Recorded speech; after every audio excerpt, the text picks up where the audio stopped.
group. And it's my colleague Linus Kaikai who's going to go with the first question of this interview. Thank you, Your Excellency. The hashtag out there is Ruto must go. Doesn't need much interpretation, does it? Protesters want you out of office. How do you respond to that? Everybody is entitled to their opinion. I have a job to do. We are a country of rules. We are a constitutional democracy and citizens, because we all enjoy the freedom of speech, freedom of thought. Citizens are free to engage in discourse that they want to, but that is what it is. Those are the fruits and signs of a democracy. But this is no ordinary discourse, Mr. President. Over 20 people are dead. 39 are missing through state-driven abductions. And first, they're asking a very simple question. 24 people dead. Your Excellency, do you have blood on your hands? I have no blood on my hands. 19 people, to the record that I have from the security agencies, are dead. Very unfortunate. As a democracy, that should not be part of our conversation. 2.4 billion of property has been destroyed. The Office of the Chief Justice has been burnt. City Hall has been burnt. Parliament has been burnt. That is the situation. Let's turn lives. Let's turn lives, Your Excellency. 19 let's people turn lives, dead. Your Excellency. We have 19 I said people 24. Dead. You said 19. Let's turn lives. And number two, Your Excellency. On abductions. Your Excellency, let's turn lives. There are people who are burying their children, whether they're 19 or 24. And they're watching now, and they want to see how you feel about the deaths.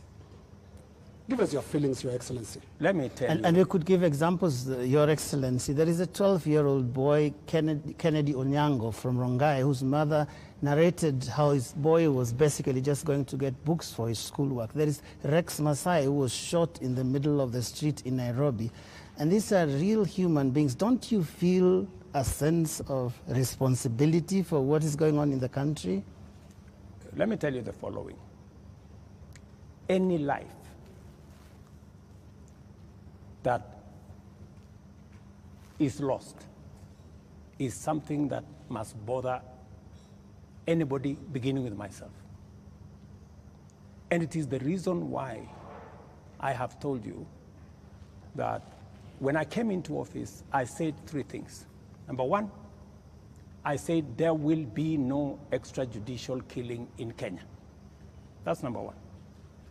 And I have made sure that there is no extrajudicial killing in Kenya. That's number one.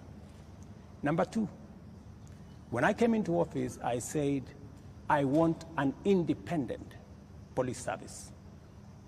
And I did sign the necessary instruments so that the police does not need permission, does not need authority, and does not report to the office of the president.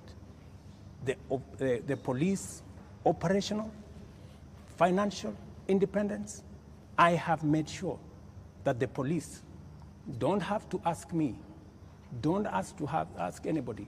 They operate independently.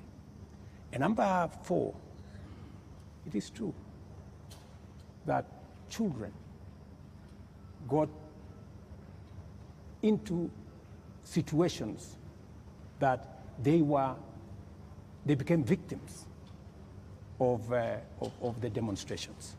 What started to all of us, and I have spoken about it, I have said, the young people who have stepped forward to engage in the political discourse of their country in a peaceful manner. Tribalists are a welcome development in Kenya. That I said. But let me also say the following.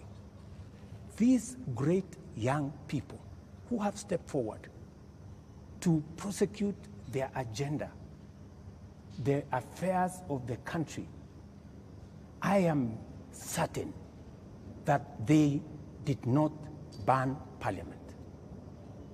Criminals and other agents who took advantage of a legitimate concern of Kenyans stepped in, went and banned the Chief Justice's office, went and banned City Hall, went and banned Parliament, and destroyed property of innocent citizens. The parents, Mr. President, So, what are you telling them? These things have I am happened telling under your every- watch. I am telling under your every- watch. I am telling every parent, I have kids like they do, and I care when there are issues in town where criminals can take advantage of situations and create a situation where the police have to use rubber bullets, the police have to use live bullets in some cases, because that is what an independent police service has to do. And I am sure the police have a record and have an explanation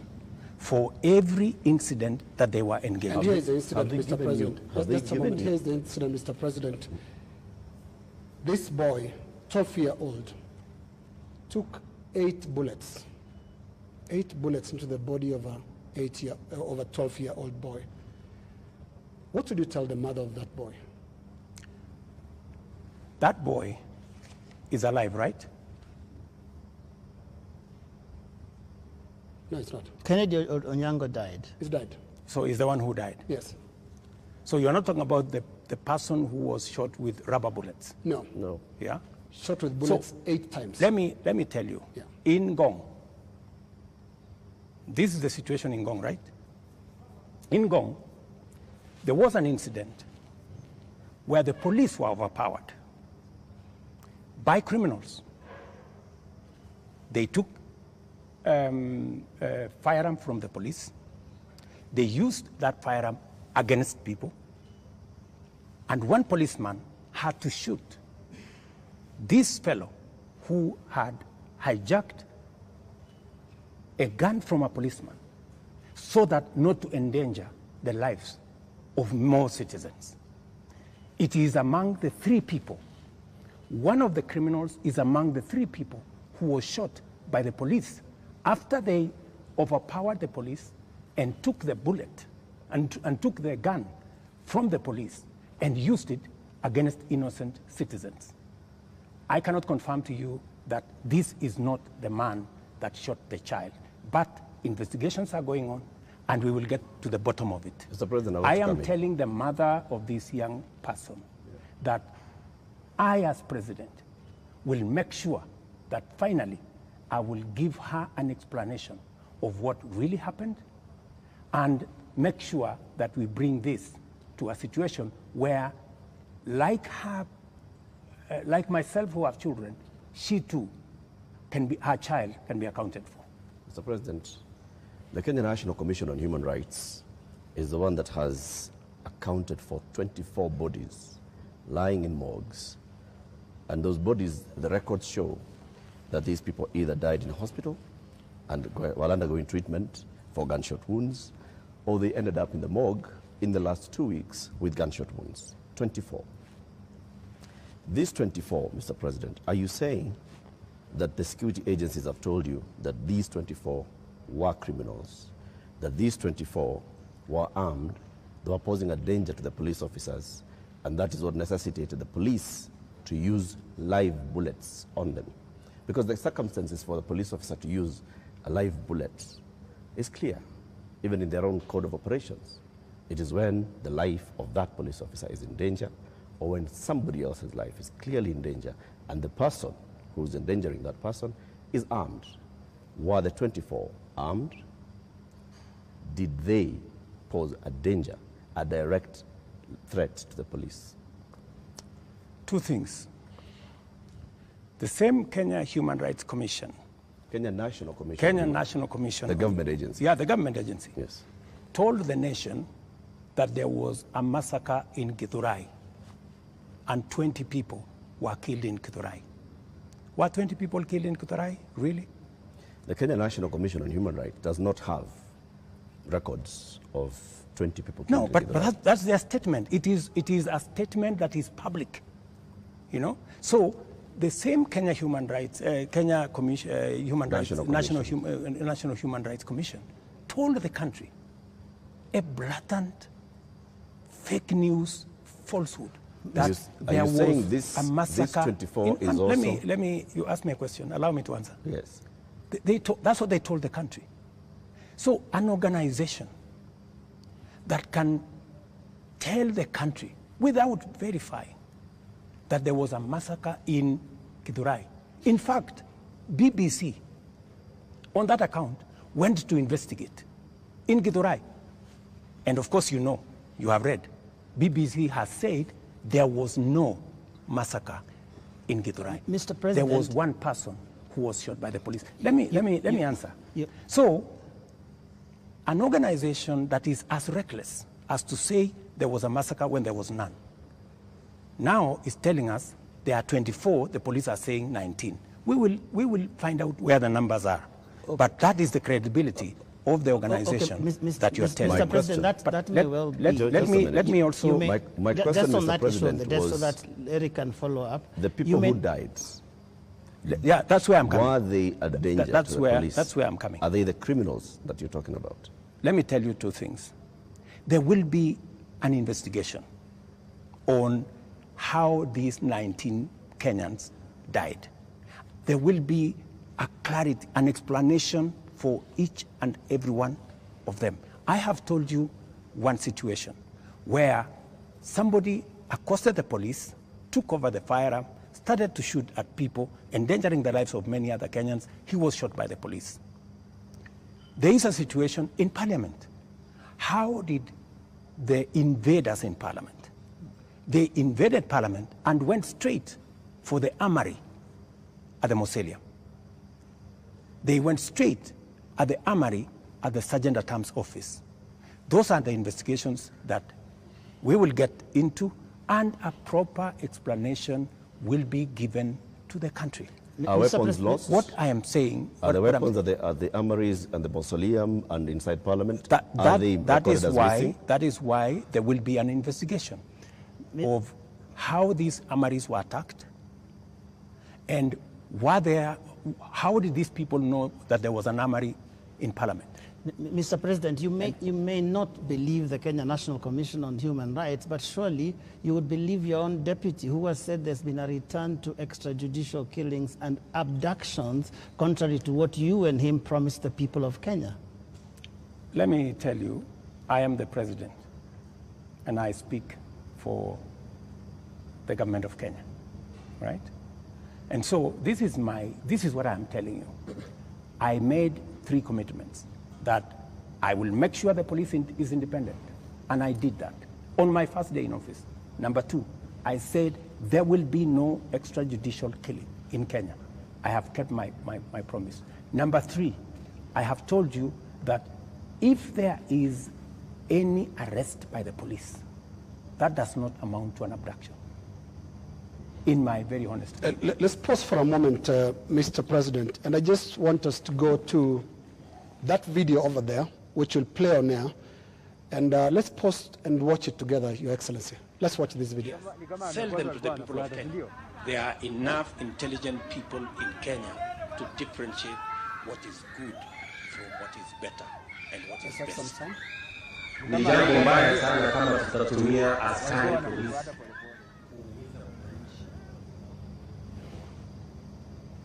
Wako na maoni tofauti ya kisiasa. Waeleza ya kwamba these people don't understand the damage they are doing to the people and the economy of Kenya. All right.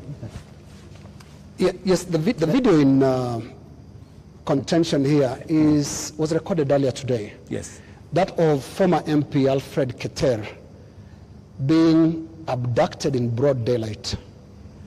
Mr. President, before you even talk about the entire incident,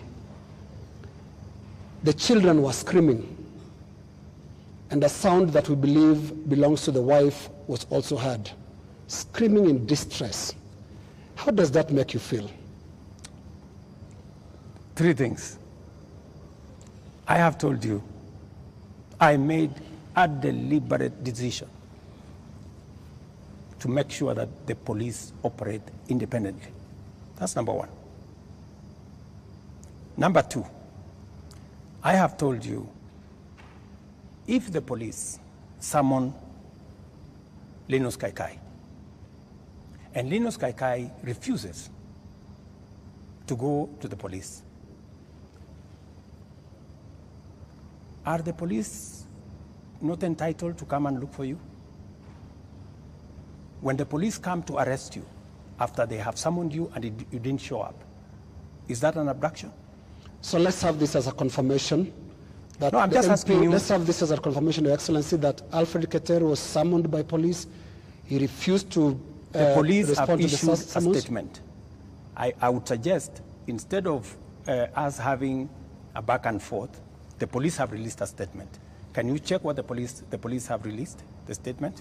And you still not answered my question. Which the was? wife and children screaming that way.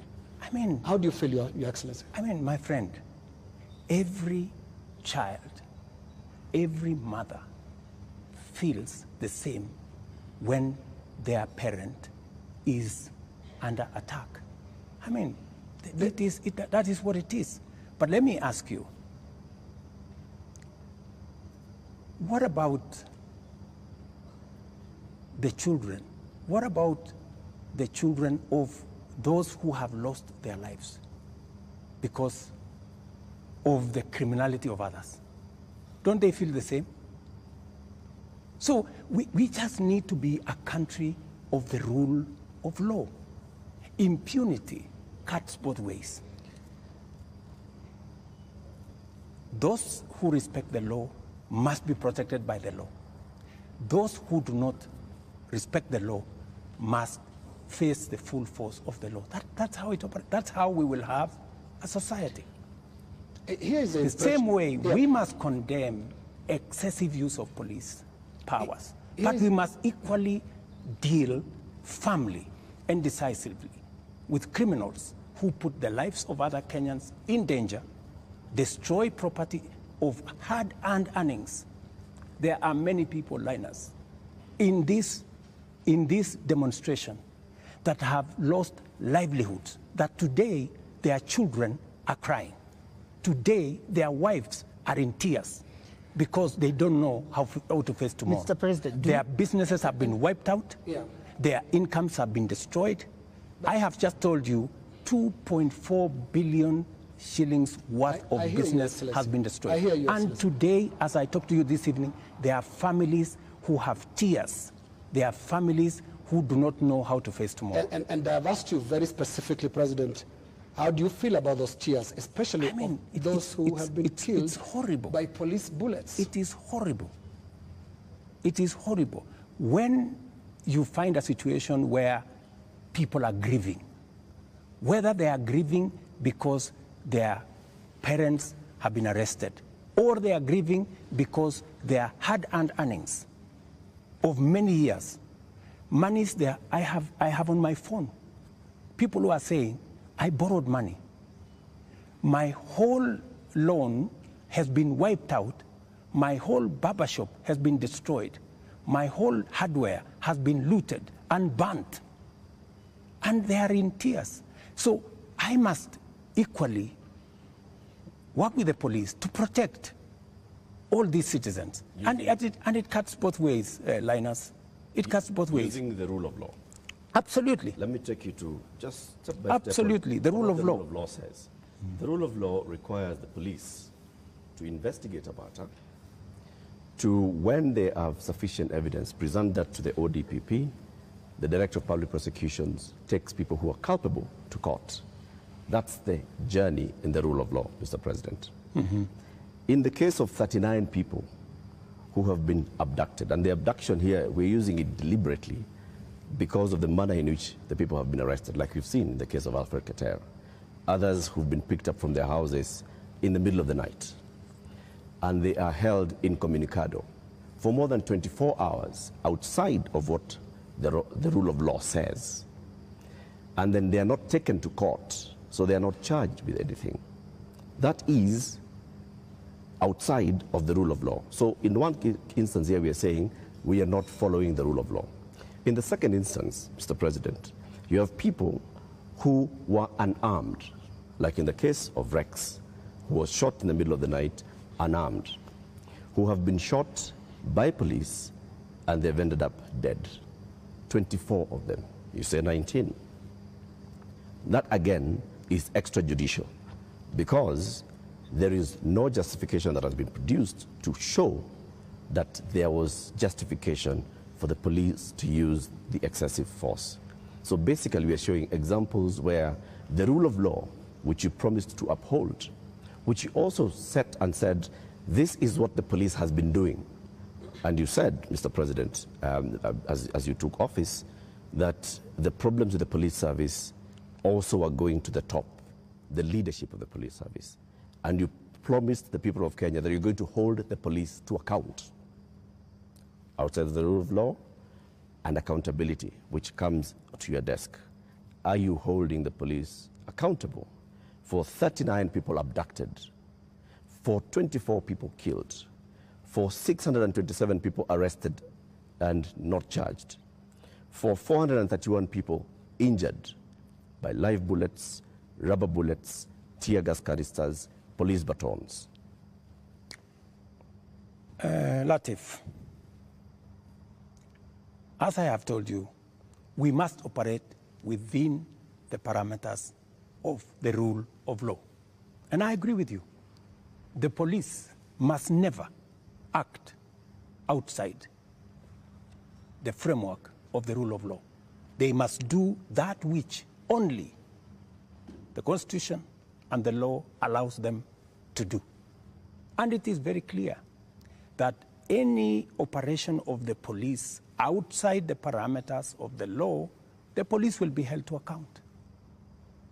Whether it is holding citizens beyond the stipulated time, but I must be thoroughly clear to you.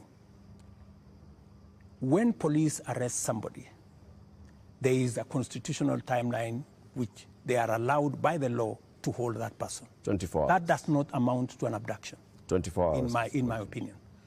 A case in point is what has just been said here about what happened earlier today.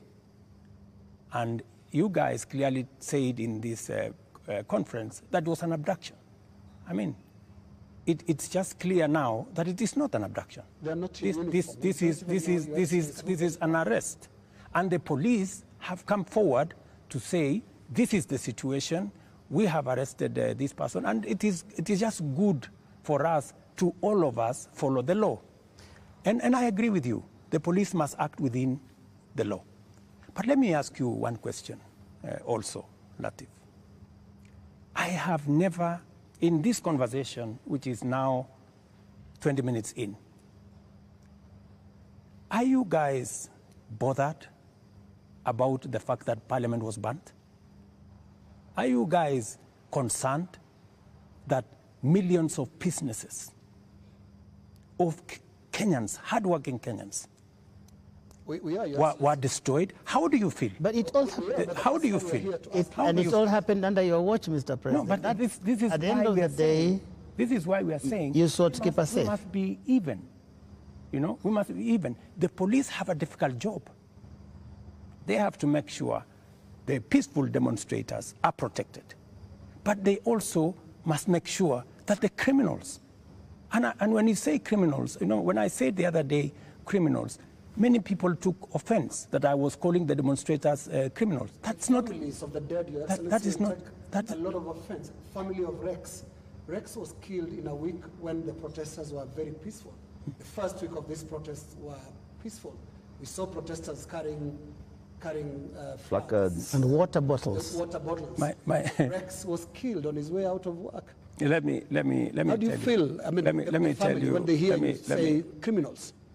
I mean, are you telling me Rex is the one who burned Parliament? But Rex died without breaking anything. No, I'm just telling you. He died You know, Rex, before. There are criminals who infiltrated and caused mayhem. And in fact, some of the criminals are actually harmed. They actually harmed the peaceful protesters. Many of the peaceful protesters, they lost phones. They were attacked. In fact, some of the peaceful protesters were attacked by criminals, including a clear example of the one I have explained to you, that they overpowered the police, took the gun from the police, and started shooting innocent people. So we must deal with this situation globally. Mr. President, I feel for Rex and the mother. This should not happen to any child in Kenya, especially when they are engaged in a peaceful demonstration. Mr. President, the concern I've heard from the young people, because I've been speaking to a lot of them, and they said they haven't heard you. In the two statements, actually there are more now because you have spoken in other settings apart from the two addresses you gave. They haven't heard you address them. They haven't heard you talk to these parents. They haven't heard you acknowledge that there were people who were shot by police in circumstances that did not warrant that. Are you saying you haven't seen anything that bothers you about how police responded to these protests? I am very, and I have, and in my first statement, I clearly said that innocent lives were lost. In my second statement, I said the same. There were innocent lives lost. But also equally, as a person who is responsible, I must think about those who are suffering because they were innocent, but I must also be concerned about those who are suffering because criminals cause them immense harm. And that is the balance that I need to be able to lead a country. I must protect everybody. I must protect the protesters, and I must be concerned about their lives. I must also protect innocent people who become victims of criminals who take advantage of a peaceful, democratic process that goes on in our country. Do you feel that you protected all those people in the last couple of days, whether it is people who have businesses, whether it is Parliament, whether it is the people who lost their children? I did my best. If I hadn't done what I did, things would have been much worse. In fact, many people ask me, Mr. President, why did you call in the army? I mean, what choice did I have? I mean, it would have been very reckless of me in the face of the kind of harm people had gone through, the 19 lives that were already lost, in the face of a burning Chief Justice office, Parliament, and the rest of it. I mean, it would have been very reckless of me not to mobilize every arm of government and every arm of our security agencies to protect the country and to protect lives. You acted as Commander-in-Chief. You also acted as President, Head of Government, and the person who took the sword and promised to protect the people of Kenya. You chair the National Security Council, which brings in the head of the police, the head of the intelligence, the head of the military, and cabinet secretaries in those dockets.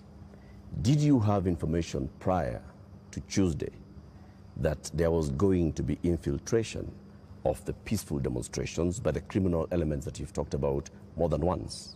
And if you did, what did you do about it? We had information, and that is why we prepared in the manner in which we did. If we hadn't prepared in the manner in which we did, we would not be counting 19. We would be counting different numbers. Okay. And I am telling you that the level of mobilization by criminals was heavy. In fact, many of the peaceful protesters, many of the young people, very well-meaning young people, left the town by 10, maybe 11, because they realized, and in fact you could hear them in their zelo. They were saying, guys, this is not our group. Let us go. Let us leave. You could hear them. It was in public domain that the peaceful demonstrators all of a sudden realized that the whole thing had metamorphosed into criminality. So there are criminal elements that basically hijacked. So Tuesday, Wednesday, Thursday, Friday, Saturday, it is Sunday. Mr. President, how many people are in custody on account of this? Those who you said they conducted treasonous activities, there were criminal elements. They, you will see them in court tomorrow. How many people are in custody? You will see them in court tomorrow. The police know what I have a, you know, a ballpark brief by the police that they have enough people. They have actually, because in Kenya nowadays, you cannot commit crime and get away with it. Those who attacked Parliament are on CCTV. Those who attacked the judiciary are on CCTV. Those who attacked everywhere, those who destroyed people's shops are on CCTV. Many of them are on the run, but we will catch them. Similarly, Your Excellency. Are the funders Similarly, Your and Excellency. financiers in custody? Similarly. To your question, so the police are at it. Because if we don't deal with impunity, we will not have a country. Now, similarly, Your Excellency, you speak of them, protesters being on CCTV. Not the protesters, I'm saying the criminals who attacked Parliament. Right. Now, every policeman also, without uniform, conducted an abduction, has also been captured on camera. Those who captured Shad Kiprono were captured on camera. Those who captured Alfred Kiter today were captured on camera. And a number of other such incidents. Similarly, so that because I can hear you balancing. Yes, that's correct. Yes, are we going to see action against the killer cops, or were they doing what you are saying you had to do to prevent this from being bad? Any killer cop who went beyond what is provided for in the law, action will be taken against them. But to your question, are you telling me, Linus, that a police officer becomes only a police officer when they are in uniform? No. Police officers can identify themselves even when they are in civilian. So, and when a police officer comes to you and says, this is my ID, I am police officer, you are under arrest for the following reasons, that is legitimate.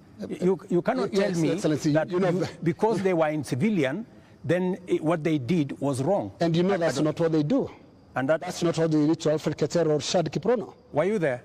We have the CCTV footage. It's there. I would suggest, Linus, that we be fair to the police as well. Mr. And I have given you my word. Any police officer who does anything beyond the provisions of the law know the consequences. Just as any citizen who also participates in actions that are outside the law, they also know the consequences. And it is our responsibility to make sure that security agencies act in accordance with the law. As citizens, we act in accordance with the law so that we can have a law-abiding, rules-based, rule of law-based country. As things stand now, Mr. President, are you satisfied with how the police handled this whole matter? I think the police have done the best they could. If there are any excesses, we have mechanisms to make sure that those excesses are dealt with. Let's wrap it this way, Your Excellency, on that topic. You have absolutely no regrets about the abductions and no regrets about the killings? Those are your words. Those are not mine. They're also your deputy's words. Don't put words in my mouth. They're also your deputy's words, and he's part of your government, because it's so scary, Mr. President, sitting there and telling the whole country that from this moment on, we should not believe what your deputy tells us about the state of the nation until you speak. Yet we all thought that you're part of the same government. Don't inject my deputy into this conversation. I think it is not fair, since he's not here, to tell you in what context he said whatever he said. I think it is not proper to discuss the deputy president here, and he's my deputy. Please let me deal. But have you asked him that you had a press conference? Let me deal with the issues as they are now. I think being personal and going that direction does not help. I wish this was personal, Mr. President, but it's a really serious national issue that right after you spoke, your deputy told the whole world that he was informing us that extrajudicial killings and abductions had returned to this government that he's part of. How surely can that be personal, Mr. President? I am sure that if you interview the deputy president, he will answer that appropriately. You haven't asked him? You can take it from me that extrajudicial killing will not be part of an administration that I run. I can say that without fear of contradiction. Yes, in the interest of moving this conversation forward, Your Excellency, I want us to look into the last 2 extraordinary weeks that this country has had. Protests that you called tribeless and some of your aides called leaderless. But protests that are led by young people who are unhappy with how you've run this country for the last just under 2 years now. But the question they have as they look at you and watch as you speak today, Your Excellency, do you get it? I get it. Let me tell you, my good friend Linus. What we are facing today is not a product of 2 years. What we are facing today is a product of many years. We've had a problem, a youth bulge, a demographic challenge as a nation, which we have ignored for very long. For the first time, I have decided that I am going to be deliberate, I am going to be intentional on tackling the challenge of young people and unemployment in Kenya. First time, there is an administration that thinks about the young people. Let me give you 3 examples, maybe 4.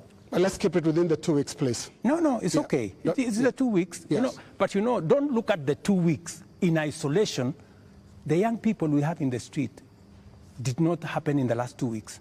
They were not born when I became president. They were not jobless when I became, they did not become jobless when I became president. But I want us to... These are young people who over the years, we have close to 4.5 million young people who are out of school, out of college, with degrees, certificates, diplomas, without jobs. And that is why I have done 4 things. Number 1, when I pushed the housing program, it was not about the houses, it was about the jobs. Today, as I talk to you, Linus, we have 160,000 young people working in different parts of Kenya under our housing program. In Mukuru here in Nairobi, and I challenge you, Linus, to go there tomorrow, there are close to 4,000 young people working who were jobless. Number 2, I have a whole program on digital jobs. I was in Ruiru now, with the MP for...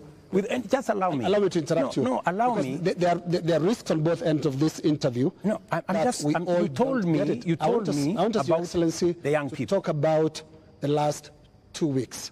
The young people are saying, you don't get it. You don't understand what they are talking about. Now, what is the trigger here? They're saying there was this conversation about the finance bill that your government, until the other day, could not listen to anybody. It's not about the housing project, it's about listening. They are saying yours is not a listening presidency, and yours is not a listening government. How best can I listen to the young people of Kenya if I am not addressing their issues? And that is why I want to tell you, Linus, these young people, what is their biggest issue? They have talents. They have gone to school. They have no jobs. That is the problem. And I am addressing those issues. Housing is one of them. Digital jobs is another. I was in Ruiru with Simon Kingara, the MP for Ruiru, launching an ICT hub that will is actually hiring already 5,000 young people. Our whole plan, including what was in the finance bill, was to increase CDF by 10 billion shillings to roll out ICT hubs in every ward in the Republic of Kenya, so that we can hire young people, train them, put them on digital jobs. I have a third program on export of labor. Mr. President. I have a fourth program on manufacturing, to be able to create more opportunities for the young people of our country. And we want to inform you, they're no longer just talking about things that can be done to them as a demographic. They are looking at the big picture. Finance bill brought them out. And when did they come in? They came in after all public participation forums were not listened to. Kenya Association of Manufacturers spoke to the parliamentary committee, same thing, and said this is a bad bill. Association of Insurance spoke to the parliamentary team, this is a bad bill. We had a big conversation on national television, this is a bad bill. You did not listen. You had a meeting here with your UDA MPs and at some point told them to pass it as it is. And until the last week, that was the first Tuesday when the protests were there, when now you offered to some amendments. They're saying you're just not listening, and it's not about them, it's about the big picture issues, and we'll come to them, including the question of corruption, which is not really a youth thing. Indeed, Mr. And just to add on to that, Mr. President, respectfully, been more Mr. President, I just want to come in your analysis. I just want to add on to that, Mr. Because I want to add on to because let me just finish it. It's the same question. It's the same question. Mr. President, if you went into all the X spaces where the youth are speaking, if you looked at the demonstrations and what they were saying, the placards they are carrying, none of them has talked about we don't have jobs. None of them have talked about the housing jobs are not enough for us. None of them have talked anything about what you have mentioned. So it's not that they are not seeing about the jobs. It is beyond that, Mr. President. And respectfully, I want to put it to you that you're not hearing what they're saying. In fact, they only had after the protests, after all those things you described, that's the time that you came and said, let me tell you the following. The rejection of the finance bill, and this goes to what Linus has said, that we didn't hear anything. Let me tell you, the process of a finance bill, in fact, you know, many people believe in Kenya that the finance bill is an invention of William Ruto. It is not an invention of William Ruto. The finance bill is an instrument that has been with us ever since independence. Only that we have made it much more transparent. Only that we have brought out more to the public. And that is why there is greater interrogation of what government is doing, especially after the new constitution that made public participation not a sterile provision of the constitution, but public participation to be an integral part of lawmaking, an integral part of managing the country. Let me tell you, when we took the bill, when we formulated the bill, it had 346 billion of new revenue.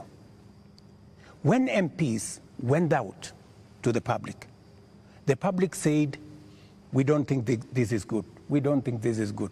It was reduced by 140-something billion shillings. It remained just 200 billion.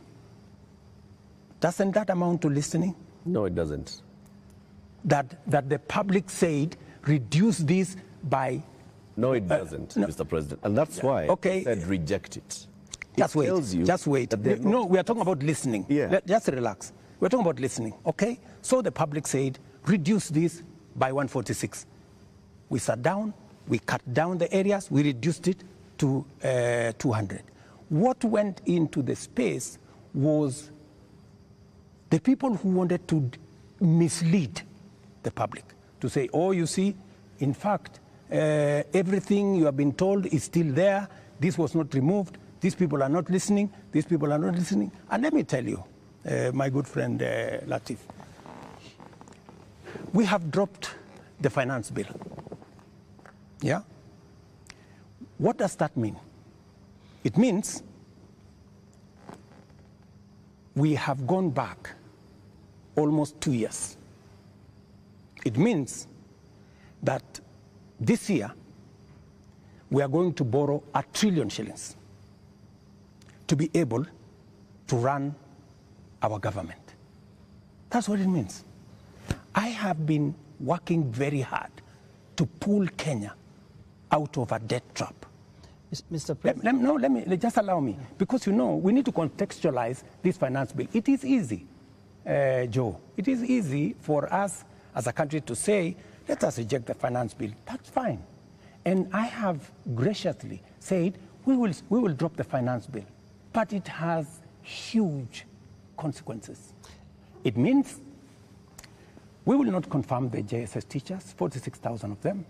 It means we cannot support our farmers with 2 billion shillings for us to make sure that farmers get a fair return of 50 shillings per kilogram, per kilo of their milk. It means we cannot sort out the coffee debts. It means we cannot support the cherry fund. It means we cannot sort out the debts of farmers in Mumias. It also means that we will continue to import potatoes from Europe when we have potatoes in his village. You just told me in Kimana. We have potatoes in Nyandarua. We have onions all over the place. That may well be. I think the problem has been, these are people who are saying they haven't been listened to. You only listened because you said on that night, on that Wednesday night, that is the moment you said that you had realized, Mr. President, that Kenyans did not want anything to do with that bill. And one would wonder, how can that be, Mr. President? And you have had all these presentations that have been made. Did it have to take demonstrations and sadly loss of lives for you to come to a point where you'd realize what your people, the people that voted for you, are saying? That, I think, is what the young people are asking. Let me tell you, Joe, members of parliament are representatives of the people, elected. They are not fools and they are not mad. And I want to say, one day, Kenya will know that the MPs who voted yes are the true heroes of Kenya.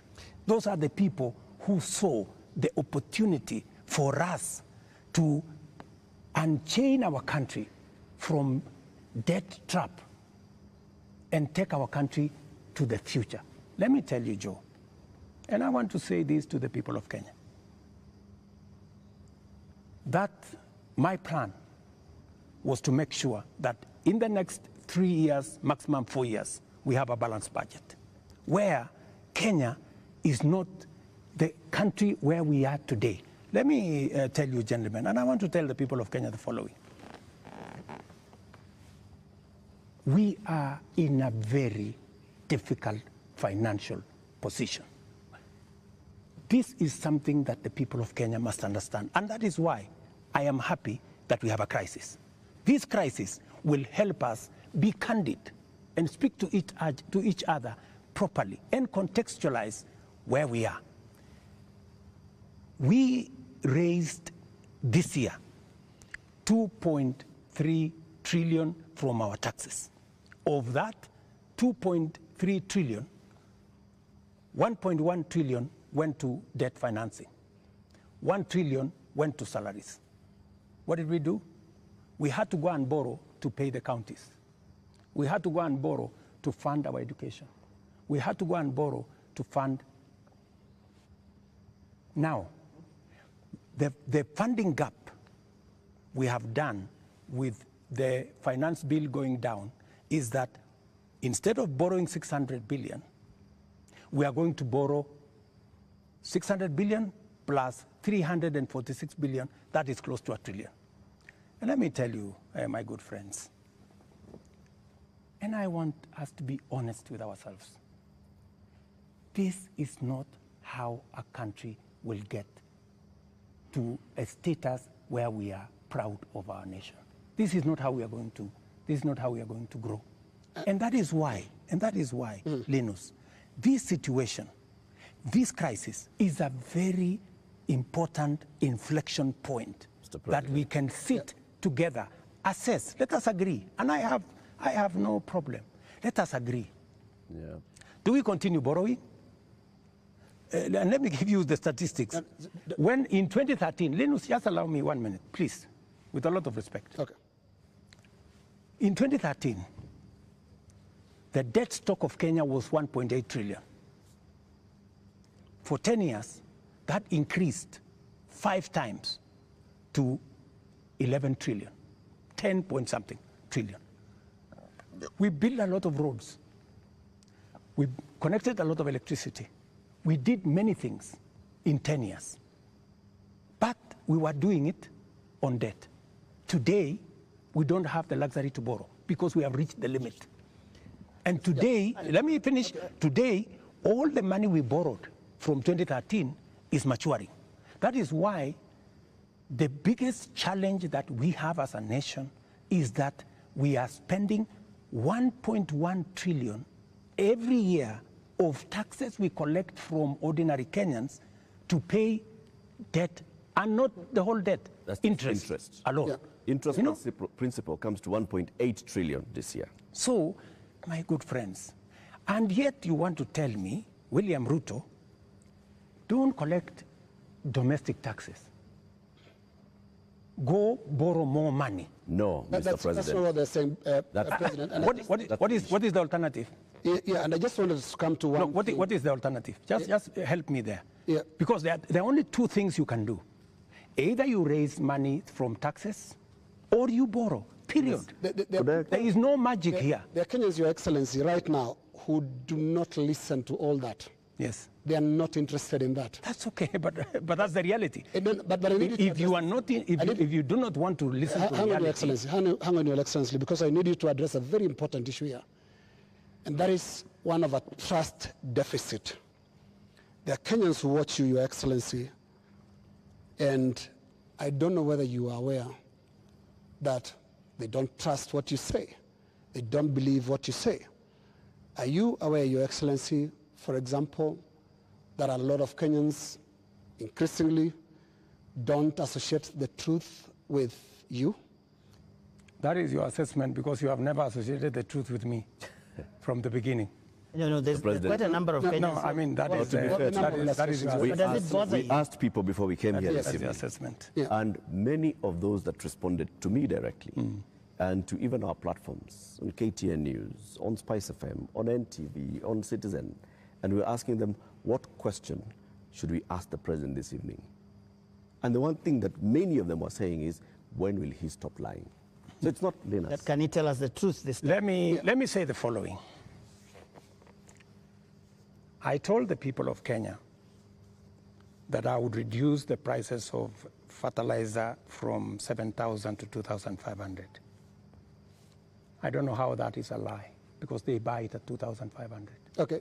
I told the people of Kenya we're going to have a housing program.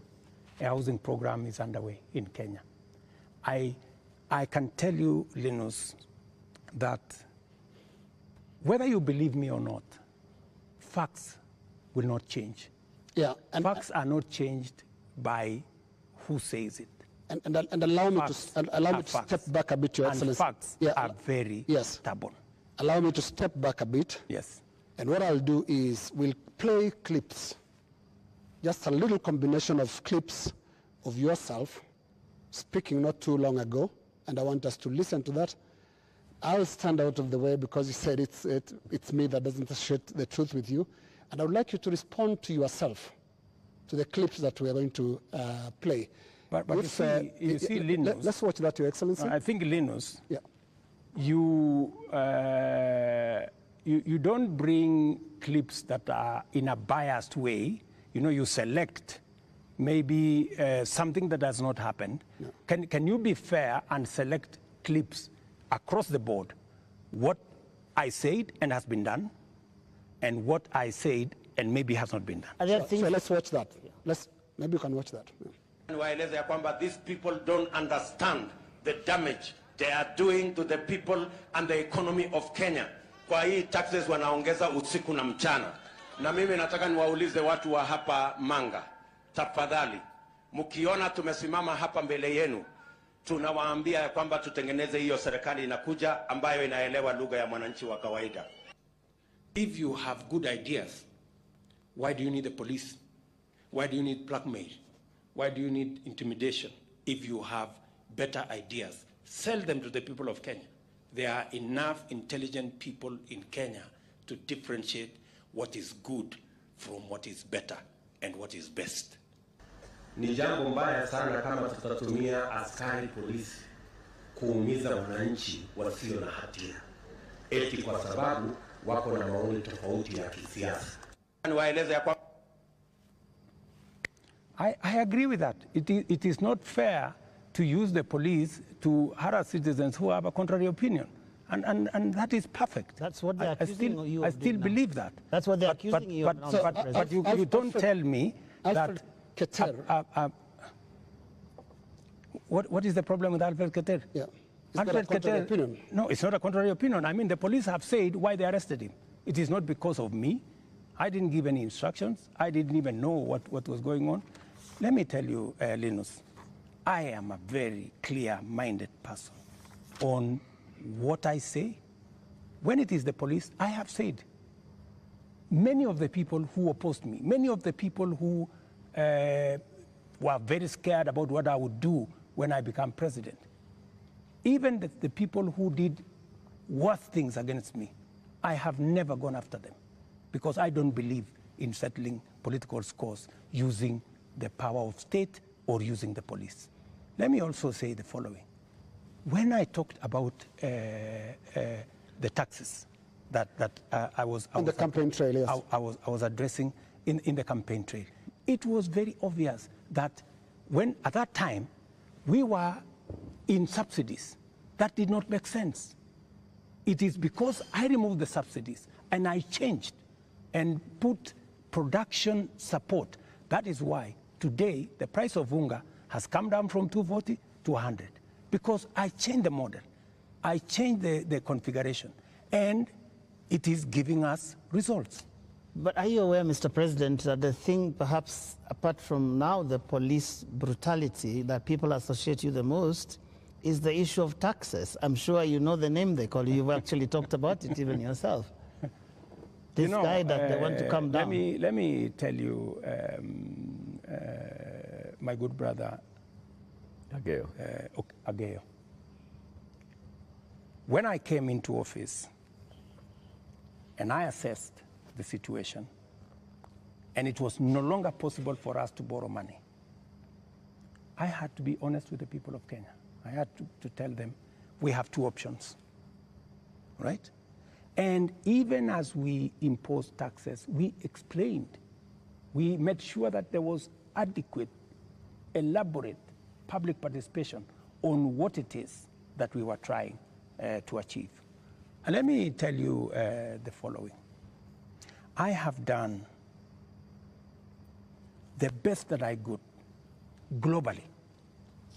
Today, our country has tremendous respect from many quarters globally because of what I have done.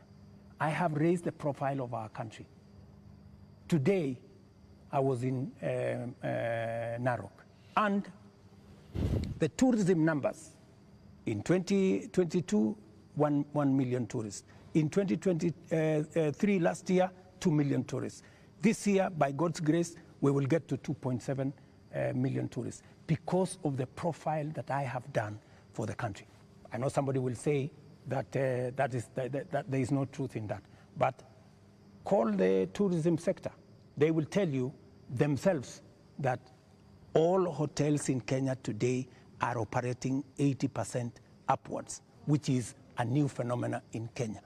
I will also tell you that the international community have developed enormous confidence in Kenya. I see people who are saying, why did William Ruto go to China? Why did William Ruto go to Europe? Why did William Ruto go to America? Let me just tell you the following. When I went to China, we got money to be able to put equipment in 70 of our technical training colleges. Today, the contract has been signed, the equipment is being manufactured. When I went to China, we got money to build Bostock Dam that has been waiting, that will serve the counties of Bomet and Kericho. When I went to China, We got money to build, we got 30 billion shillings to build roads in Nyandarua, in Kirinyaga, in 8 other constituencies in Kenya. That's why I went to China. When I went to America, we got a $1 billion facility to be built in Naivasha that is going to be the biggest data center in Africa, funded by UAE, working with Microsoft and Kenya. When I went to the US, we also agreed Kenya became the only country in Africa that is going to benefit from the CHIPS Act, where we will be manufacturing computer chips with other countries. Kenya will be among the first, will be actually the only country in Africa that will benefit from that. And so many of the young people who I see today, those are my targets for the future. So it doesn't bother you that there's this tag on your head as a president who has overtaxed Kenyans, and that the sufferings that we are going through is because of excessive taxation that you have imposed on Kenyans? That is what I was asking about. You see, if I am called Zakayo, yeah, because I have explained to the people of Kenya that the option we have is if we continue borrowing, we will go down the cliff. If that is what is going to take Kenya to be saved from a debt default, I don't mind being called Zakayo, because it is a sacrifice worth making. Mr. President, every morning on Spice FM, we have 4 hours of a talk show.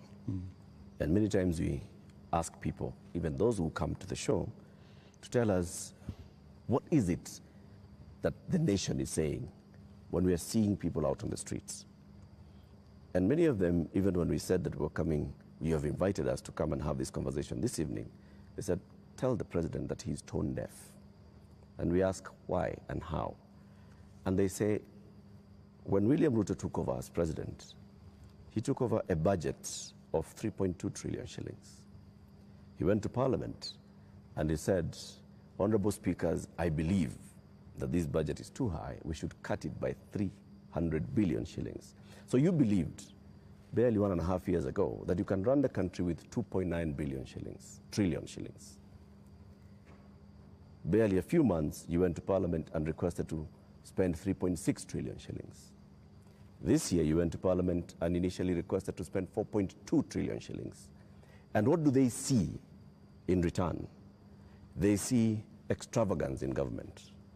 They see a government that is pushing gung-ho to employ new people called CASs. They see a government that is purchasing new motor vehicles and trips that are extravagant.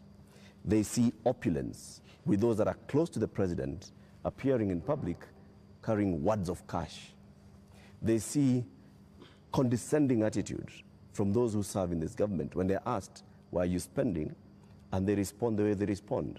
Your advisors speaking the same. And so they see a government where the president is telling people, we are going to live within our means, we are all going to tighten our belts, we have austerity.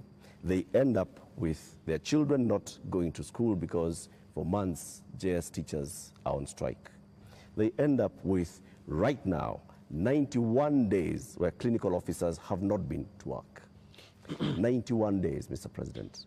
We ended up with intern doctors going on strike for weeks because the government says it has no money. We end up with people going to the hospitals and there's no medicine. We end up with people who are being told that we don't have money to pay salaries, or we don't have money to pay salaries and also have development. Yet, they see all this extravagance and opulence from those in power. You are tone deaf, Mr. President, that's what they say. Well, I guess that's why we must have a conversation. That's why we must have a conversation. And I'm very happy for us to have this conversation so that we can put the facts on the table and we can all of us make a decision. But let me tell you the following. I've listened to you, and let me also tell you that today the universities which were almost closed. They had debts of 60 billion shillings. I have enhanced their budget by 40 billion shillings, the universities, because education to me is very important. It is the greatest equalizer. Today, the universities can confirm to you, and I was sitting here with the vice chancellors, that I made the right decision because we are funding the universities better. Let me also tell you, I took the decision to hire additional teachers, 56,000. It has never happened in the history of Kenya. Why? Because education is the greatest equalizer. Many parents in rural Kenya take their children to schools that have no teacher. And we are disadvantaging them. The children of the poor get the worst form of education. They have no chance. I decided, because I said it is bottom up, I decided that I'm going to put more money in making sure the child of every Kenyan has an opportunity to be their best by giving them the correct education. I decided that I am going to put money in farming. The first year, I put 10 billion shillings in fertilizer subsidy, a program that had been scrapped for 5 years. The difference is obvious. Today, by God's grace, we have a harvest. The prices of food commodities has come down. Day before yesterday, Latif, there was a release of where we are with inflation. Inflation in Kenya is now 4.6%. When I came into office, it was 9%. Inflation coming from food products. It was reported not by me, by the institutions that are charged, 4.6%. We have, where I have invested money, I can account for it. Right. And it is making a difference in the lives Their of concern many. is on extravagance in government. I will come to opulence in on opulence and extravagance. Every trip I have made, I have not made any trip outside Kenya to go and do things that are of no benefit to this nation.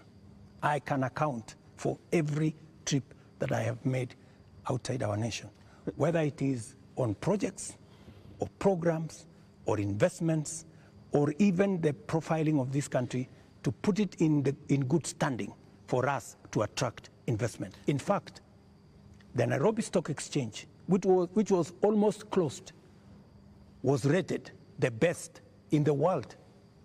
Not said by William Ruto, but it was in the public domain by Bloomberg. If you don't believe me, believe Bloomberg. Mr. President, So I have done what I could for the country. But let me finish opulence. Questions. Let me go to the opulence.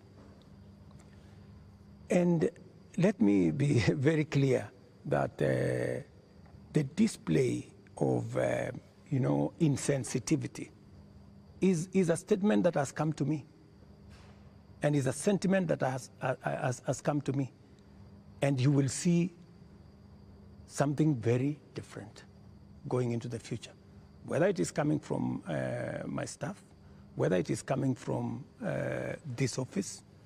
And I know people have raised issues of CAS, for example. I deliberately, even after Parliament had approved the position of CAS, I have not appointed any CAS because I realized that we were in a situation that we could not. And no CAS will be appointed until we have an economy that can support more opportunities. I know citizens have said that there is no need for the office of the First Lady or Second Lady. Third Lady. These are offices that were there. But because we have to live within our means, those offices from tomorrow, this new budget which is starting tomorrow, they will not be part of our equation because in the face of what has happened, we have to trim down every other area. And in fact, not just those, many other spaces are going to be trimmed down to reflect the new reality, especially after the finance bill was taken down by myself when I said we take this down. We are going to cut our cloth. We are going to cut our coat, the size of our cloth. We're going to reduce money going to counties. We're going to reduce money going to the judiciary. When I came into office, the judiciary was getting 18 billion. Today, they are getting 25 billion. But it was because I believed in the rule of law. I believed that we needed to do something about making sure that our judiciary has resources, because Kenyans were telling me directly, justice delayed is justice denied. Will you I cut have the size hired of your government? the highest number of judges under my administration, because I believe that Kenyans must deserve justice. Will you reduce the number of ministers, ministries, or state departments, or advisors? That is an area we are going to target and cut down, because it is the reality we have to face. Mr. President, when things like this happen elsewhere, this is a whole finance bill that's been taken down. Correct. You have people who have been advising you on financial matters. You have people who have been advising you on political matters, listening to the people. You have advisors who have talked down at Kenyans, who have called them spoiled kids, KFC, Java, and whatnot. And you have people who have been around you talking into your ear with regard to some of these things. And many people have ventured to actually say that this amounted to a vote of no confidence. Is there going to be some kind of shake-up that actually acknowledges that this is not where we should have been, and therefore, I am sorry, Kenyans, and this is what I'm doing about it? Because short of that, how are we to know that we will not find more of the same? Watch this space.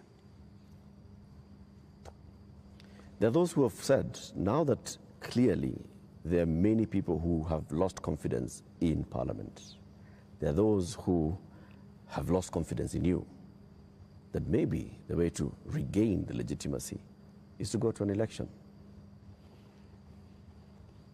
There is no provision. You know, we are a country of the rule of law. Yeah? We must, whatever it is that we do, we must keep it within the parameters of the rule of law. And we cannot take what has happened over the last 2 weeks or thereabout and say we are going to abrogate our constitution. I think we will be going towards anarchy. And I don't think that is where we want to take our country. There is a demand on me as president, and I have said, because of where we are, because of what has happened, there is going to be a thorough cut down on many things, whether we are talking about allowances, maybe even we should have a conversation around salary. We had a meeting here with MPs, and even them, they are persuaded maybe it is time to ban Harambes so that we remove avenues of people participating in largesse, demonstration of, opulence. And I want to tell you that I am going to take action. I am going to work on this. I know what we should do, but I am also not going to be reckless and take the country into a crisis. I will make sure that I act responsibly and listening to what the people of Kenya are saying. I don't know if this will preempt you, Your Excellency, but one of the most serious concerns that have been coming out, including in the Gen Z demonstrations, is the question of corruption. And right through this interview, you've not mentioned the word. And even as you go into that, I want to give you two illustrations.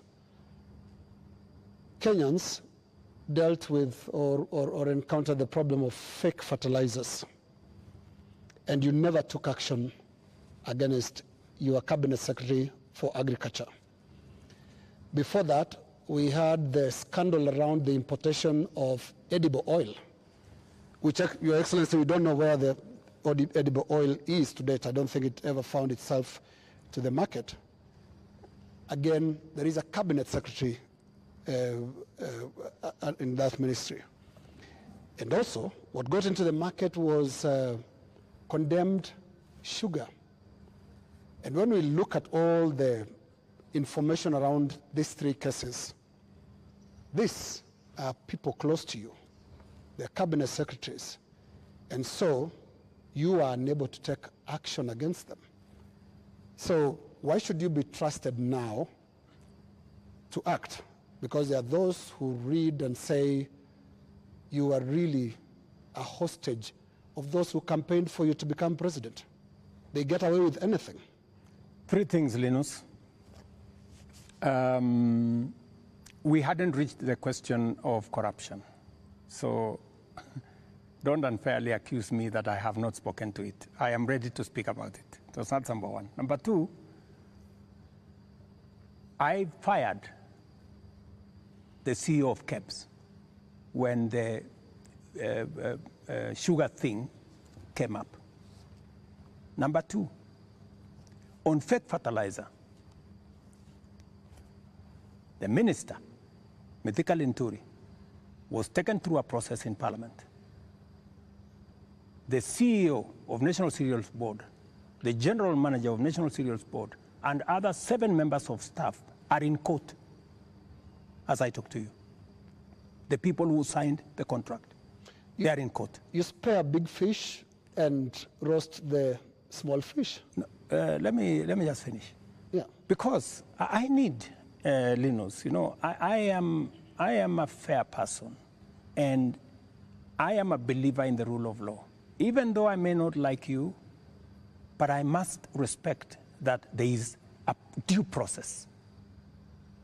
The moment, you know, we will have a minister who is charged in court, meaning there is evidence that they have participated in crime. Believe you me, I will take the action that is necessary. But if somebody is taken through a process and that process comes out without an indictment, I mean, surely we must give somebody the benefit of doubt until it is proven. And the fact that the CEO, general manager, and all the people that were there who actually evidence was found have been arraigned in court. Isn't that a step in the right direction? What a political responsibility. What a political responsibility. Let me finish. And then number 3, the other one you asked me was edible oil. The people who are involved in edible oil, I fired them, and they are in court. We have a new management in Kenya National Trading Corporation. In fact, we've just hired a new management for the Kenya National Trading Corporation. So those are actions that I have taken. And for your information... Void of what Joe is calling political responsibility. Yeah. I mean, but you see, else in the ministry can be... But you see, yes. But you see, gentlemen, if there is no evidence against a minister, surely, do you want me to fire somebody if there is no evidence? You know, there was a time, Uhuru Kenyatta, as I served him as his deputy, removed 6 cabinet secretaries. But eventually, they were found that they were innocent, and we had to appoint them to be ambassadors. You know, so some of these, you know, actions must be tampered with process of law, you know, due process. So unless we follow due process, gentlemen, we will end up being something else. Up to this, just a moment, Eric, in a moment. Yeah. Because up to this point, Your Excellency, if I don't want us to lose the context, the last 2 weeks have been extraordinary. We've never seen anything like this. You have KDF troops in the streets of Nairobi. Up to this point, Your Excellency, and including on the question that I've just asked you of accountability within your government, do you think you are addressing the grievances that have made thousands of Kenyans across the country in places that were unimaginable to get out to the streets to say Ruto must go? Do you think up to this point they feel you've addressed their grievances? I am not in their space, so I am doing what I believe I should be doing. I have taken the responsibility to withdraw the finance bill with all the attendant consequences. That I have done.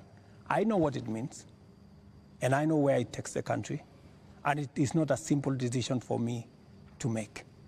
And for your information, the finance bill was going to take Kenya big steps forward. But it's a sacrifice I've had to make because of the political reality that we are in. But it will mean counties will have to take maybe 30 billion shillings off their budget.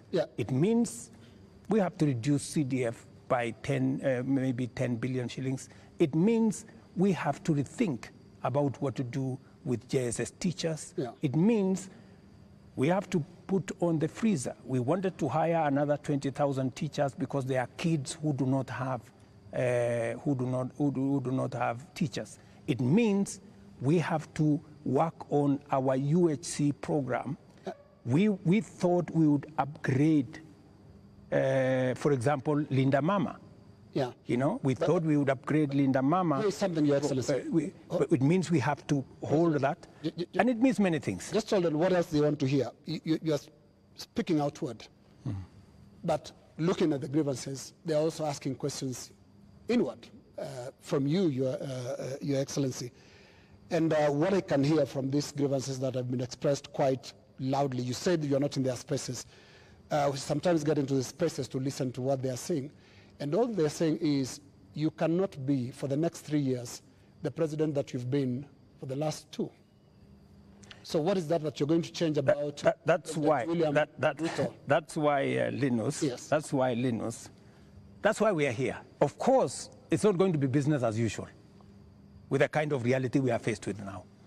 It has to be different. Do you regret anything at all? What you should have done better? What your people would have done better? Well, maybe there are things we should have done better. We should have communicated better. I think the biggest problem we have, even with the finance bill, because the finance bill has great things for Kenya. The finance bill says we shouldn't be importing potatoes from Europe. The finance bill says we shouldn't be importing onions or eggs from Europe. The finance bill says we should be growing our own industries. We should be manufacturing diapers in Kenya. We have 10 companies doing that. We should be manufacturing all those things in Kenya. We should be expanding our manufacturing capacity. That is what finance bill was talking to. But I am sure we will recover that when we have explained. The biggest challenge that I regret is that we didn't communicate better. Maybe we failed in explaining to Kenyans what the finance bill was all about. Because I promise you, if I am given a chance to explain to the people of Kenya what was in the finance bill and what the finance bill would have done for this country, every Kenyan would have agreed with me. But my regret is that they would say you were here, Mr. President. They said you would have explained. We didn't explain ourselves better. Maybe my communication team failed. Maybe I'm sure my communication team failed. Our communication architecture did not deliver, did not get the message out to the people of Kenya.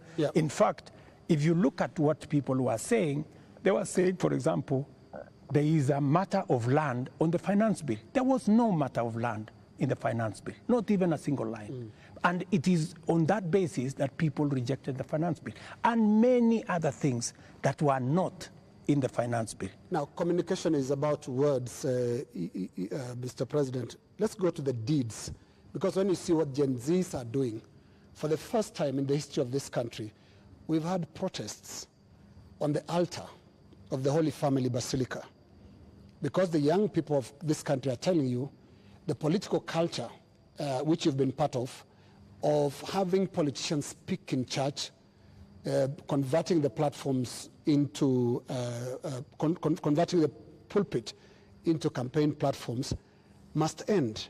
So I'm not hearing you addressing and looking more inward into this whole picture that the Gen Z is painting. They're not just talking about some of those things that you're raising. On that, Linus, I have even had an occasion to speak to church leaders here. On that, on matters of politics on the pulpit, I am 100% aligned. We shouldn't be using pulpits in churches or in any other places of worship to prosecute politics. It is not right. And I agree, we need to change that culture. We need to change the culture of Harambee. Harambee started as a noble exercise. It supported many people to go to school. It supported many people to deal with the challenges of medication and hospital bills. But I think it has been stretched. It bred corruption? It has stretched too far. And I think it's time, corruption? As a country, we must stop corruption. We must stop Harambees, because it is occasioning and it is breeding, if I may say, corruption. Yeah, because when your aid of a much lower pay grade donates 20 million shillings to a church fundraiser, there is something fundamentally wrong. And that is why this conversation is necessary, so that we can stop it. Conversation, Mr. President. On Wednesday, you said you are hearing that there's what the Gen Zs are saying, and you're going to initiate a conversation. We saw the head of public service release a press release saying that there is now a formation of the National Multi-Sectoral Forum that will bring together all people. And you started having conversation with church leaders. The Gen Z, upon seeing this, are saying, we did not ask for a conversation. We asked for action. So what action is going to precede this conversation? Because the conversation is another talk. It reminds people of the NADCO talks, the BBI talks, IPPG. the IPPG talks that just happen and they just don't end. And people are saying, we want action, Mr. President. We will participate in action, in conversations maybe later, but for now, Mr. President, yes, what's the action? I promised that I will engage the young people. Yeah, I promised. I was just making good my promise. And I promised a multi-sectoral forum, and that's what I have put out. I also promised that these are some of the topics I want us to discuss. I want us to discuss debt. I want us to discuss taxation. I want us to discuss unemployment. I want us to discuss corruption. I want us to discuss these issues. And it was a suggestion, and I am open. I am hearing that the young people are saying, we don't want a multi-sectoral forum. Maybe we should have an engagement with the president on X. And I am open to having an engagement with the young people on a forum that they are comfortable with. You're ready for digital? If they want me to engage with them on X, I will be there. At this point, Mr. President, do you think you know what the young people want? I have many young people in my house. Are they telling you all is well? The same ones that are in all these other spaces. And they want an engagement. They have ideas. They have suggestions. And I am open. If what we are doing on the digital space, on the housing program, on the export of labor, on manufacturing. If they have suggestions, I am open to those suggestions. They can improve, they can change, they can make new suggestions. And I also have a responsibility as a father, because these are our children. I have also a responsibility to guide and to listen to them and to tell them, yes, on this, I agree. For example, let's not have a spouse's office. I agree. Let's not have CASS for now. I agree. Let us not have advisors. Advisors. We will agree. Let us not have churches being a space for politics. I agree. So many of these areas, we need to even have a conversation.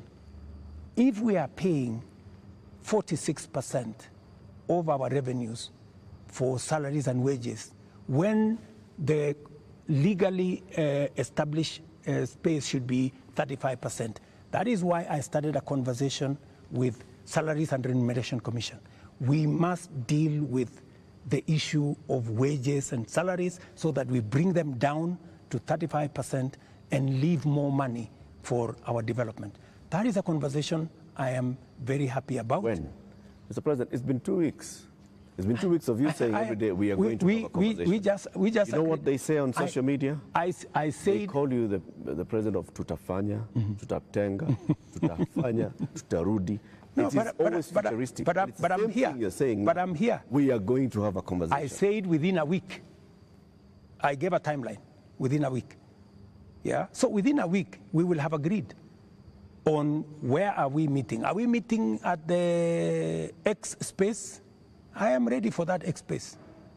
Are we agreeing on this multi-sectoral? I'm waiting to see the suggestions that Kenyans have. I don't want to prescribe any suggestion, but when I give out a suggestion, I expect feedback. I expect people to say, maybe this is okay, maybe this is not okay, and then we agree on a way to move. Mr. President, any of them analyzing what you have actually said tonight on the issue of your advisors, your cabinet, what you're going to do, what Kenyans like to call heads that are going to roll as a result of this national shame, because that is what many people have called it. You have said, watch this space. And here there are all these other things that young people are asking you about. What is that concrete thing that you're telling them tonight that I have heard you? These are the things I've heard you say since all these things started, and this is what I have done. Because you seem to have withdrawn or declined to sign this finance bill rather grudgingly, but not in good faith, having understood what people were saying. You're regretting this thing. You're saying, you guys mutaona, mmekataa lakini mutaona. That is what we're hearing. Let me tell you that I will not lie to the country that putting down the finance bill is going to be easy. I'll not be a leader. I have to be brutally honest. And those consequences, it will start with me. To cut down the budget in my office, to remove what we call austerity, to implement an austerity program that will cut down on unnecessary stuff, unnecessary offices, or offices that we can take down. I am ready to even engage the young people and for them to, because they want an engagement. I too want an engagement for us to agree. So what do we do with the debt? What do we do with the following? What do we do with the following? They will tell me, do this, fire so-and-so, fire so-and-so, do this. And I will tell them what is possible and what I think we could do it differently. Or are you telling me that I should just listen and implement without making a contribution to the conversation? I thought we are having a conversation. I'm just telling you what they are saying. I'm not saying anything else. I'm just telling you what I'm hearing, because you did say you are not in their spaces, but I am in their spaces. And in 2 weeks, Your Excellency, by now you'd have known what you should do. And I mean, there are basics. Which 2 weeks? 2 weeks of the riots and 2 weeks of the protests. It's been 2 weeks. It started the other Monday. So let me ask you, Linus, the protests, I finally decided that because we didn't communicate sufficiently to the people of Kenya the import of the finance bill, and there was so much built around it, including a lot of fake things, you know, that were not in the finance bill. Many things that were not in the finance bill were used to fight the finance bill. And you know, at some point, many people did not even care what was in the finance bill. Do not care.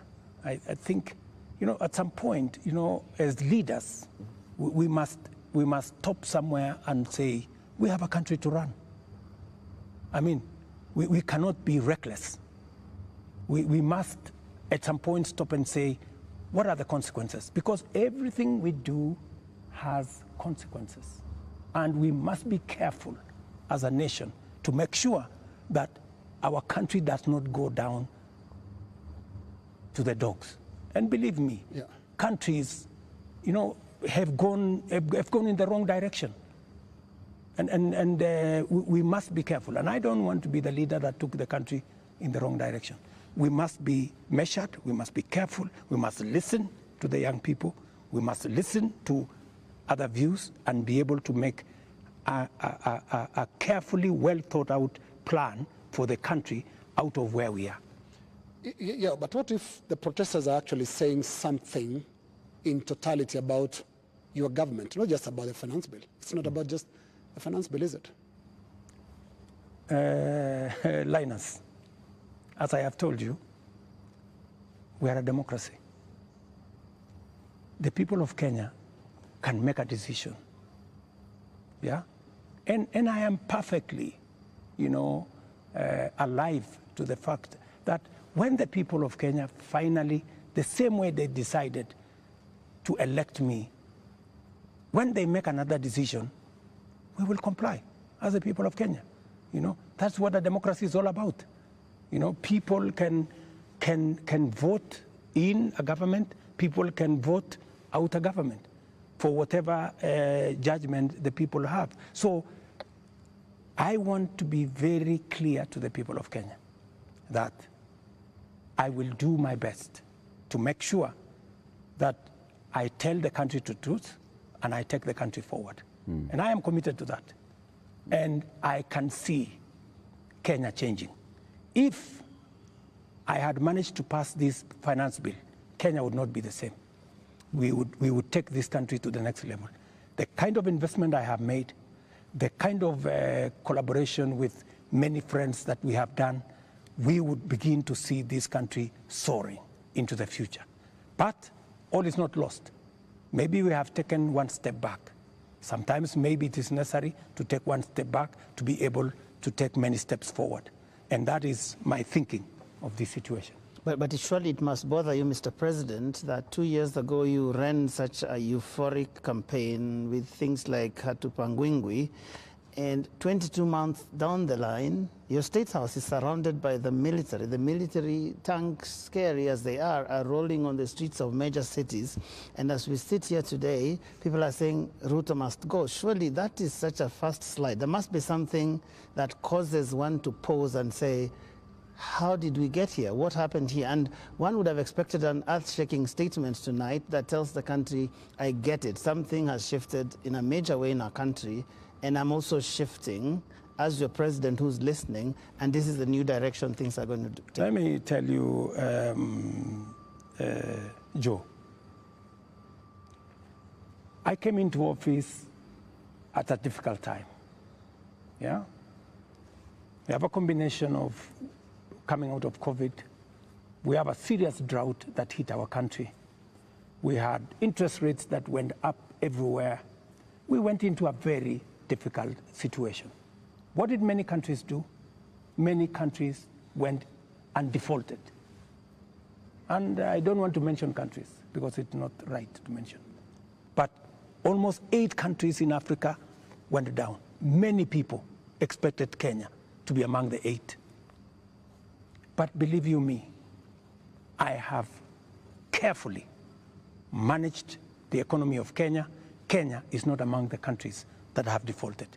If anything, we have running programs in Kenya. We have a whole housing program that is running. We have a whole digital program that is running. We have made changes in our education. We've hired more teachers. We've made sure that we have a new funding model for our universities. We have supported our farmers. We have reduced the cost of living. We have done many things, even in the context of all the challenges that we have had. I am telling you, I came in, and I believe I'm the right person to be in this space when Kenya is in a difficult position, because I believe I am the person who can sort out the challenges that faces Kenya at a point like this. But when the public and the protesters, the Gen Z, some of who actually formed the base of your election campaign, are telling you, we are disappointed, you've not delivered. Hashtag Ruto must go. What do you tell them? Let me tell them the following. Good friends, the young people of our nation, my sons and daughters who supported me to win the election. I hear you. In fact, I saw, I think it was on your headline, a gentleman from my village who was saying, the president has let us down. Many children in this village are not getting jobs locally. That is why they are going abroad. Little did he know, my good friend from my village, that the children, the 500 of his colleagues around our village, are actually part of my plan on export of labor. They have actually, I intentionally supported them to leave the country because we got them jobs outside Kenya. So I am telling the young people of our nation to be patient. Our housing program is rolling. We will be hiring more architects, we will be hiring more engineers, we will be hiring more professionals to support our housing program. In the next 2 years, we will have 300, maybe 1,000 people working in that space. Be patient. We are sorting out the challenges that are facing our digital space. We are rolling out our digital space. Young guys, by the end of next year, God willing, we will have a digital hub in every ward in Kenya, because we have already started that process. Every TVET in Kenya today has an ICT hub with young people monetizing their talent. I want to tell them we are full speed into manufacturing.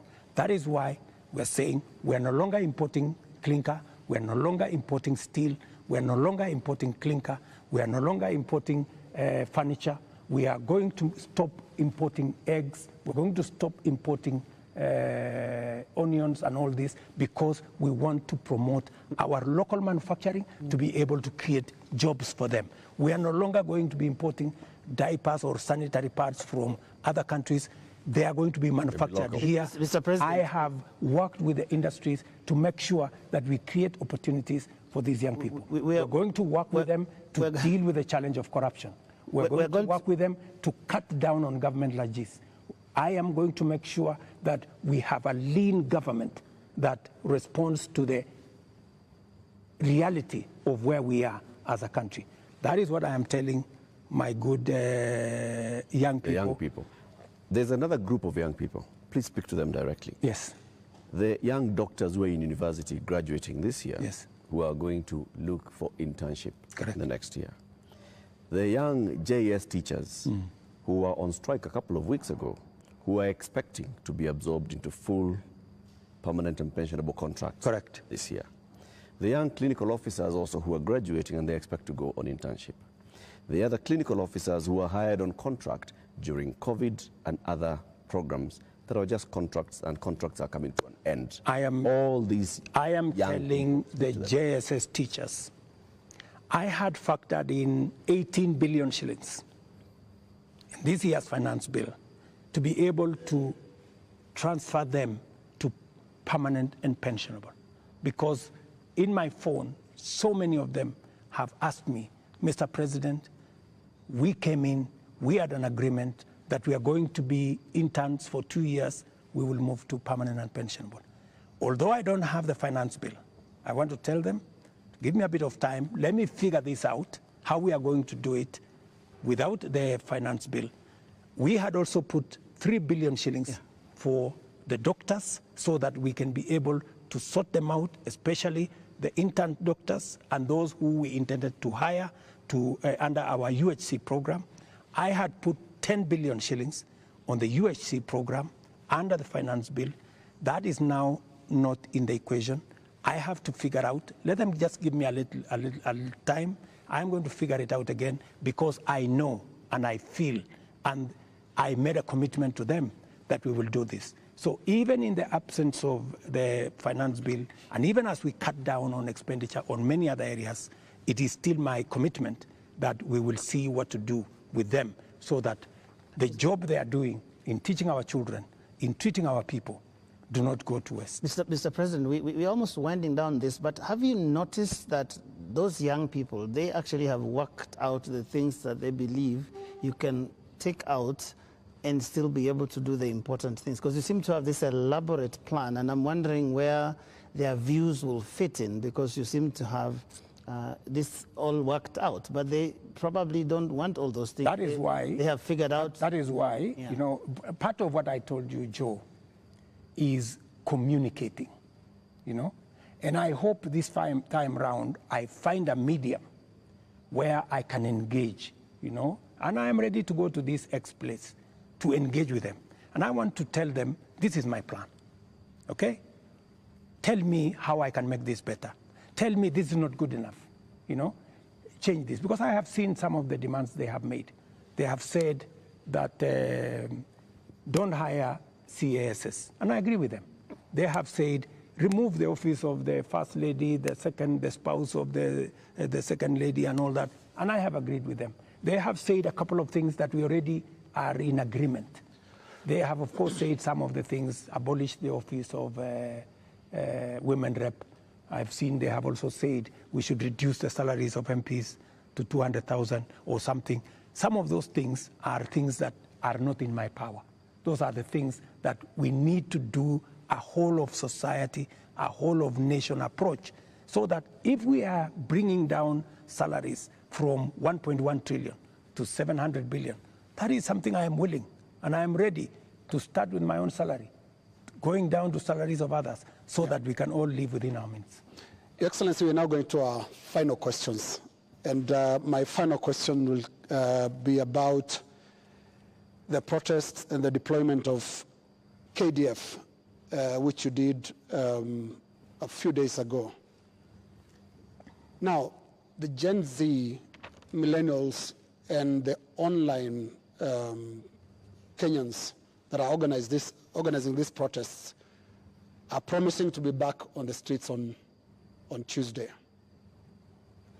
What should we expect on Tuesday when protesters, peaceful as some of them have been, turn up on the streets of Nairobi? Do we expect them to be chased away by the Kenya Defense Forces? First, the Kenya Defense Forces will not be on the street. They only come as a last resort. If the demonstrations will be peaceful, I promise you, the police will be there to protect the demonstrators. But the police will also be there to make sure that the criminals, the fellows who come to burn offices, the fellows who come to loot property, will also be dealt with. That is my commitment. We must all operate within the law, and that is what it is. My final question is on the elephant in the room, the elephant in our budget, public debt. Candidate William Ruto responded to a question during the debate, and he said he's going to commission an audit of the public debt. President William Ruto last year responded to the same question and said it's important for us to audit our public debt. Today's question is when? Public debt is actually a public document where we are as a country. The 10-point-something trillion of our debt is in the public domain. But I am prepared for us to put in forensic experts as part of this exercise so that we can all appreciate, yes, this is what we owe, and then agree, how do we pay? How do we deal with it? In fact, I was in Korea. In fact, Korea, when they had a problem of debt, the whole nation came together. And people contributed gold. Others contributed many things because they wanted to pay their national debt. Maybe we will need that conversation once we are all clear that this is public debt. My question, Mr. President, is when? As soon as we finish this conversation, once we have agreed that this is the way we are going, I will institute the necessary steps to make sure that that debt is audited and it is made public for Kenyans to know this is the public debt. And I'm sure it will not take a month for us to be able to know, what is Kenya's public debt? And then we can take it up from there and go forward. Mr. President, my final question is about your cabinet.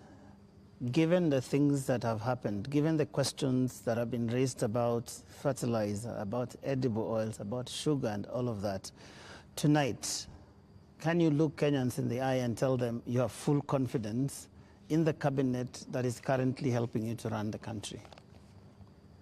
The cabinet that I have maybe could have done better. That's not the question, Mr. President. Maybe could have done better. I'm answering your question. Okay. Yeah? Maybe, unless you have a better answer. Allow me to answer.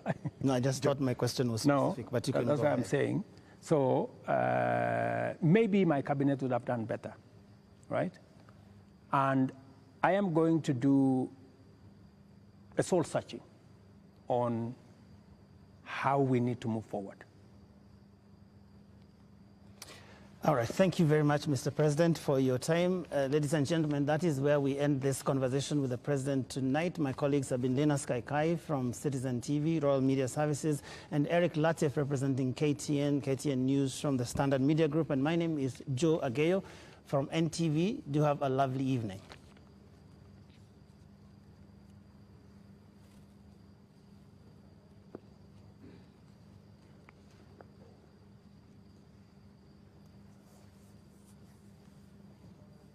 Shut up.